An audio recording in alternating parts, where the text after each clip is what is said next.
how to change the power mode in Windows 11.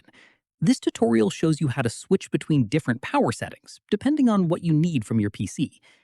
First, click the Start button and open the Settings app. From there, click on System in the left sidebar.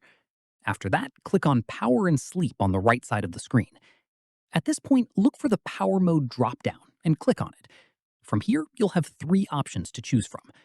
Best power efficiency slows things down slightly to use as little energy as possible, making it ideal for laptops when you need to stretch battery life.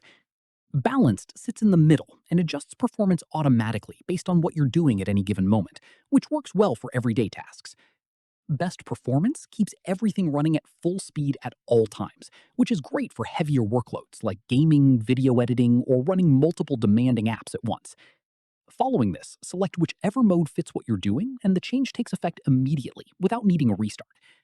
Finally, if you find yourself switching often, it's worth remembering you can get back here quickly by right-clicking the battery icon in the taskbar and selecting Power and Sleep settings. That's how you change the power mode in Windows 11. If this helped, leave a like, subscribe for more tutorials, and ring the bell so you don't miss the next one. See you then.